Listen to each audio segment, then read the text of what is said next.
Salut les amis, c'est Electron Libre. On se retrouve aujourd'hui, nouvelle vidéo playlist Intex. Vidéo dédicacée pour Frédéric, parce que c'est grâce à lui qu'on peut la faire. Donc polystyrène extrudé vs directement pelouse. Ça y est, enfin on va pouvoir faire cette vidéo qui va répondre à cette question qui m'est posée assez régulièrement depuis 2 ans maintenant.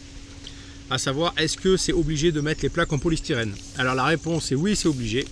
Et là on va avoir la preuve en vidéo grâce à Frédéric qui l'a posé directement sur l'herbe et qui m'a fait une vidéo donc du fond de sa piscine pour voir ce que ça faisait quand on ne le mettait pas. Alors Frédéric, donc, qui m'avait contacté via YouTube il y a quelques temps en me disant qu'il allait me faire passer une vidéo, donc il vient de le faire.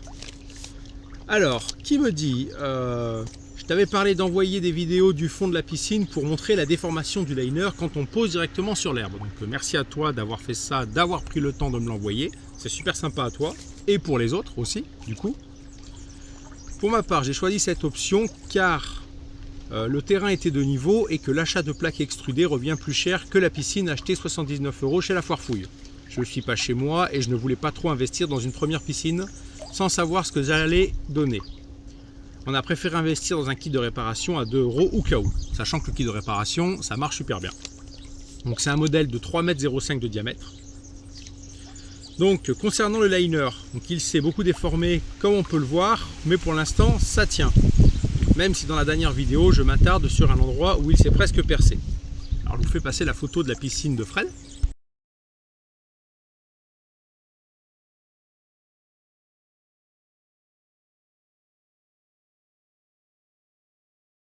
Donc bon montage, hein, les pieds sont de niveau, tout nickel, impeccable. Et maintenant donc je vous fais passer plus d'1 minute du fond de sa piscine. Donc Fred qui a filmé avec une GoPro pour pouvoir constater la déformation du liner quand on pose directement sa piscine sur l'herbe, sachant que quand on pense que le sol est plat, une fois qu'on pose 8 tonnes dessus, forcément on s'aperçoit que en fait c'était pas plat. Donc je vous envoie la vidéo de Fred.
Donc voilà, on voit bien que ça a pris la forme du sol, sachant que quand on marche pieds nus comme ça dans une piscine qui est directement sur l'herbe, ça fait très très mal aux pieds, la moindre petite racine, c'est vraiment très très désagréable.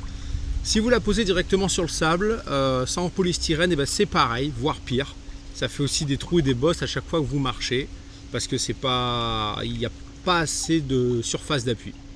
Donc pelouse c'est comme ça et sable c'est pareil. Donc maintenant moi ce que j'ai fait c'est que j'ai essayé de filmer le fond de la mienne aussi, donc un peu moins bien que Fred parce que j'ai pas de GoPro, donc j'ai juste un vieil appareil photo étanche. Mais on voit quand même la différence par rapport à Frédéric.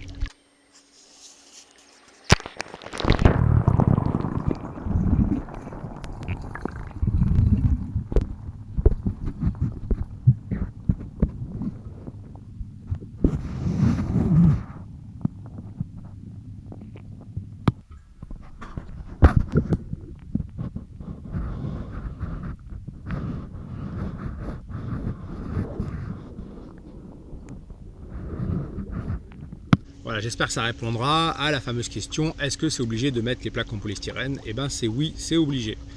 Sachant que pour Fred, il se peut qu'à la fin de l'été, tu aies quelques petits trous, des micro petits trous, mais rien de très très méchant. Ça devrait bien se passer. J'ai moi-même fait comme ça la toute première fois et ma foi, on est tous passés par là au début. Hein. Alors ensuite, Frédéric qui me fait partager une petite astuce concernant le coude de plomberie pour faire le courant circulaire autour de la piscine. Moi j'avais fait un petit montage, lui en fait il a dévissé le raccord d'origine, il a juste emboîté un coude femelle-femelle.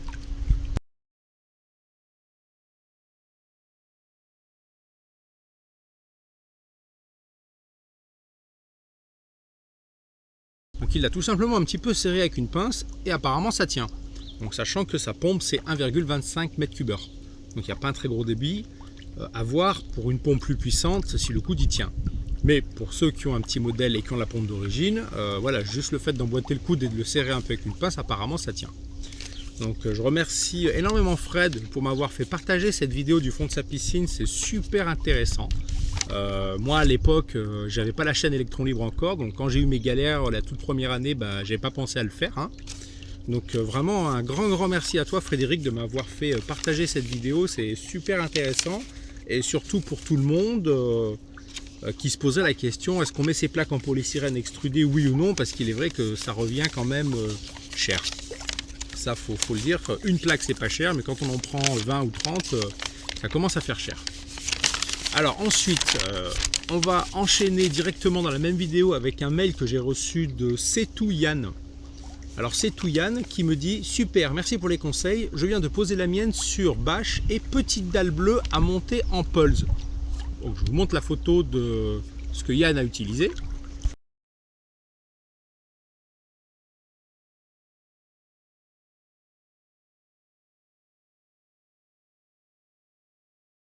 Et donc il me met c'est raté, je démonte et je recommence. Le coup du polystyrène a l'air pas mal, je vais opter pour ça. Eh ben oui. Faut savoir qu'il y a énormément de choses que j'ai testées. J'ai pas tout dit dans les vidéos, mais j'ai fait donc directement sur l'herbe, directement sur le sable, sur la bâche bleue d'origine, sur des sortes de couvertures bien épaisses, sur plusieurs géotextiles empilés les uns sur les autres. J'avais fait quoi encore sur un autre liner de piscine, piscine creusée, j'avais récupéré un morceau de rouleau de liner bien épais et j'avais pu poser la piscine dessus aussi, ça marche pas. Mais j'avais pas encore testé les dalles bleues en pulse. Bon, apparemment ça marche pas non plus. Donc merci Yann pour l'info que ça marche pas, hein, parce que ça évitera à d'autres personnes de se lancer là-dedans et d'être obligé de recommencer encore une fois. Donc voilà pour cette vidéo. Écoutez, j'espère que ça vous a plu. N'hésitez pas à mettre un commentaire, à mettre un petit pouce en l'air pour Yann et surtout pour Fred, parce qu'il a quand même pris le temps de faire la vidéo du fond de sa piscine pour nous, pour faire partager son truc. Et il n'était pas obligé, et il a pris le temps de me les transmettre par mail, sachant que c'est quand même long d'envoyer des vidéos. Et franchement, grand merci à toi d'avoir fait ça, super sympa. Comme ça, on voit bien la différence entre polystyrène et pas polystyrène. Voilà, écoutez les amis, j'espère que ça vous a plu. N'hésitez pas à mettre un commentaire, allez vous promener sur la chaîne, il y a peut-être d'autres vidéos qui peuvent vous intéresser. N'hésitez pas à regarder les autres vidéos dans la playlist Piscine Intex avant de poser vos questions, pour les limiter s'il vous plaît, parce qu'en ce moment je suis vraiment débordé de mails et de messages. Et on se retrouve à une prochaine pour une autre vidéo. Allez, à plus, bye.